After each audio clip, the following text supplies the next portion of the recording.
Alright, mga kababayan, mga kaibigan, mga katokis, mga kapots.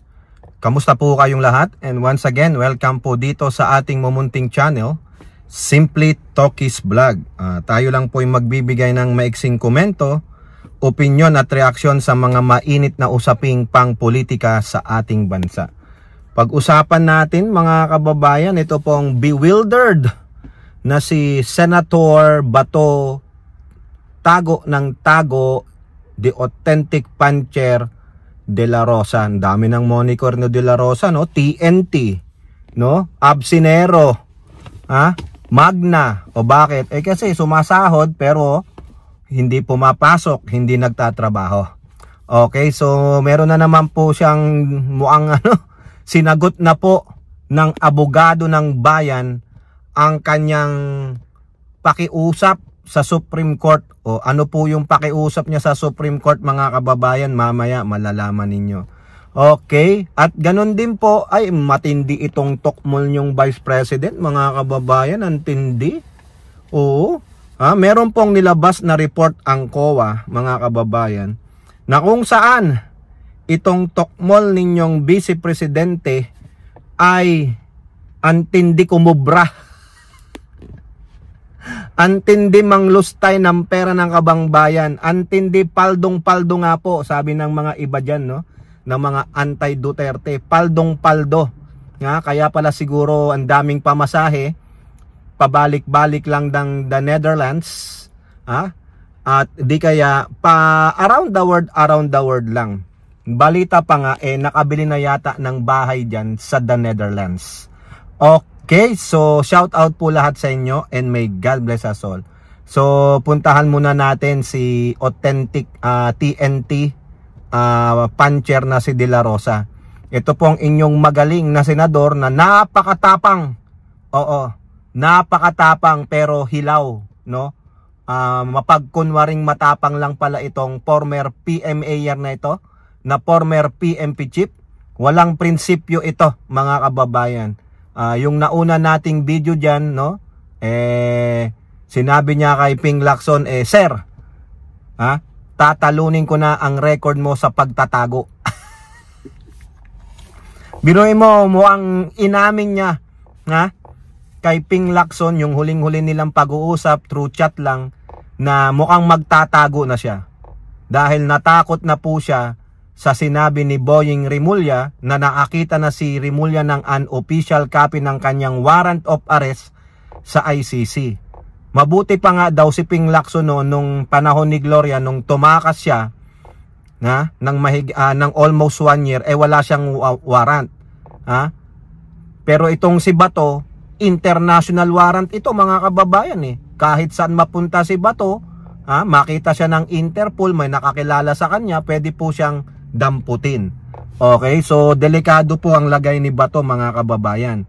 Now, nung nalaman niya yung sinabi ni Rimulya, nagkukumahog na siya at through his lawyer na si Attorney Israelito Torion, sila po ay nagsumite ng request ng kanilang plea sa Supreme Court at humihingi sila ng TRO.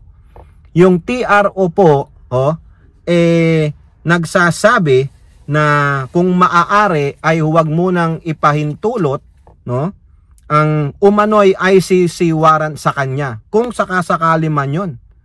Pinapabasura po nila yung ICC warrant. Unofficial copy nga wala pa yung official documented copy, no? Kumbaga inuunahan na nila, no? Pinipreempt na nila. Sa bagay, marami naman po silang kakampi diyan. Maraming Supreme Court justices appointed by Duterte. Kaya lagi silang tumatakbo doon kasi alam nila maaaring magbayad utang ang mga appointee ni Digong na Supreme Court judges. Okay, ngayon, itong abogado ng bayan na Solicitor General, bago na po ito, si Solicitor General Darlene Bernabe, inaksyonan niya po ito. Hindi po ito tulad ni Menandro Guevara na isang DD-shit na walang pakialam, na nagsabi pa na hindi daw kinikilala ng gobyernong Marcos ang ICC. wala daw jurisdiction. Pero iba po eh. Iba na ang OSG, hindi na si Guevara kundi si General Darlene Bernabe. Ano po ang sabi na sinulat ni OSG Bernabe?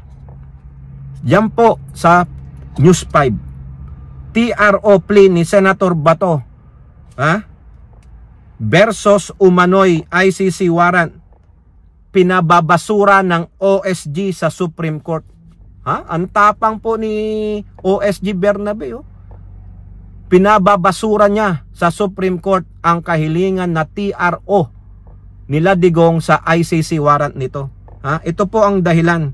Hinihiling ni Solicitor General Darlene Berberabe pala. Sorry po sorry. Correcting myself, hindi pala Bernabe. Berberabe. Sa Korte Suprema na ibasura ang apela ni Senator Bato para maglabas ng TRO laban sa posibleng arrest warrant na ilalabas ng ICC para senador. Giit ng OSG, maituturing na speculative. Speculation lang naman eh. Hindi pa naman official eh. Sinabi lang unofficial copy. Hindi pa na ipapasok sa mga agency. Pero itong si Bato, dahil nanginginig nga ang tumbong, nangunguna na. Speculative at walang pruweba na may warrant of arrest na ang ICC labang kay De La Rosa.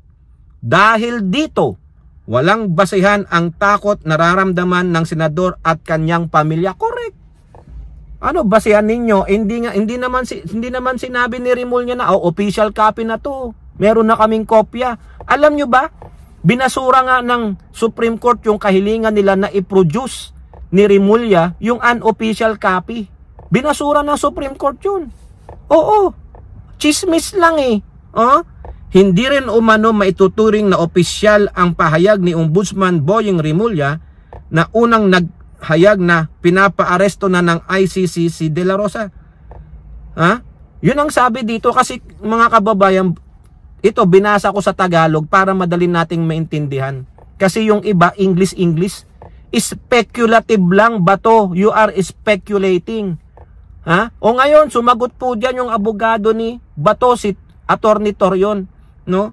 Ang sabi niya, taliwas daw ito sa unang sinabi ng OSG na noon ay si Menandro Guevara na walang jurisdiction. Naniniwala ang gobyernong ito ni Pangulong Marcos na wala daw jurisdiction. Ayun yung sabi ni Menandro Guevara. Itinanggal nga siya kasi ayaw niyang depensahan itong mga kinasuhan nila Bato, nila Pulong at yung mga anak ni Duterte ng habeas corpus. Kaya tinanggal siya. 'Di ba? O ngayon, itong bagong OSG si Darlene Berberabe, sabi niya pinalagan niya po. Iba po ang stand natin ngayon, 'di ba? Kaya ngayon Bato, tingnan natin kung ano ang sasabihin dito ng Supreme Court. Malamang nyo naman. Pag ito kumatig kay Bato, alam na. Alam na mga kababayan. Sana naman mabasura. Magaling po ang ating OSG mga kababayan. No? Ngayon, pasok naman tayo dito sa inyong Vice President. Ang Vice President ay pinlag ulit. No? Pinuna ulit siya ng COA, yung Commission on Audit. Yung kanyang 2024 report, may napag-alaman ng COA na may mga overpricing na pinorchase na naman itong opisina ni Tokpol. Mga equipment, mga kababayan, kaya paldong-paldo na naman si Pusit. Kaya panay ang lustay. Tapos sabi niya wala daw government money ang nilulustay niya sa kanyang mga travel. Sabay naglabas ng travel expense ang opisina niya. Kalahating milyon na ang nagagastos niya for the 2025 doon sa original budget niyang 40 or 60 million. Grabe mga kababayan. Grabing kasinungalingan. Ang sinungaling ay asawa ng magnanakaw. At hindi lang ang mga overpriced equipment, mga kababayan. Meron pa rin na puna ang COA. Kulang-kulang sa dokumento ang pinamahagi na 110 million aid. Patay na naman tayo mga kababayan. Unahin muna natin yung mga overpriced niya. Ayan po mga kababayan. overpriced na mga equipment, ha? O, bumili ng CCTV per unit. Ang sinabi nilang presyo, 212,000 per unit. Pero ang totoo, ang market price, pinakamatlaki na ang 2,500 pesos. Ay, wow, paldong-paldo! Oy! Ang tanong, ilang CCTV unit na nagkakahalaga daw ng isa na 212,000? Laptop, laptop, ha? Sabi nila sa OBP, 301,000 daw yung per laptop. Ang market price, 70,000 lang. Mamaya, pensyum-pensyum lang yan. Nako. Television, ilang unit? Ha? Unit per cost, 63,000 television? Ha? Diyan nga sa Costco, yung Samsung na UHD, yung pinakamababa, $399, $400, o sabi mo, 420 kasama ang tax. Times 50 mo lang yon, mahigit 20,000 lang. Pero ito, OBP price, 63,000. Ang market price na pinakamahal ay 30,000. Wow, paldong-paldo. Aircon, sabi nila, 73,500 per unit. Pero ang pinakamahal, 40,000. Ay naku mga kababayan, antindi talaga mga kababayan. Antindi mo. Ha, Sara Duterte. Eto pa, ang sabi ni Palsis, ha? Bumili ng motor, vehicle at 1.2 million each. Laptop at 300,000 each. At CCTV na ako, paldong-paldo mga kababayan. Ang sarap maging Vice President. Hindi nagtatrabaho pero lustay ng lustay. Kumikickback pa mga kababayan. Grabe! Ilang unit ng CCTV, ilang unit ng laptop, ilang unit ng TV, ilang unit ng motor, ilang unit ng AC. Ilan ang kinita niyan? Milyon. O biruin nyo na lang mga kababayan, ilang laptop ang binili niya? Kung 10 laptop, ha? Di magkano na? Mahigit milyon sa 10. Ha? 3 million? Ganon. 3 million? Kasi 300,000 ang presyo Pero sa totoo lang, sabihin mo na pinaka-maximum 70,000, dapat 700,000 lang yan. Pero 3 million, di ko make back ng 2.3 million. Di ba? Ngayon, meron na naman. Ito pang another report ng COA, yung sinabi ko kanina. COA na puna ang OBP sa kakulangan sa dokumento sa pamamahagi ng 110 million aid. Yung tulong na nga, hindi pa magawa ng tama. Pinuna ng Commission on Audit ang Office of the Vice President dahil sa mga kakulangan sa dokumento sa pamamahagi ng mga welfare goods na nagkakahalaga ng 110.1 million noong 2024. Naku, 2024 lahat Ayon sa COA, ang mga pangunahing dahilan ay hindi nakapagpakita ang OBP ng beripikado at sertipikadong Master List of Beneficiaries, Situation Report at Mission Order bago ang pamamahagi ng 61.87 million pesos na welfare goods. May pamamahagi ng in-kind donations na nagkakahalaga ng 641,000 plus pesos nang walang kinakailangang dokumento.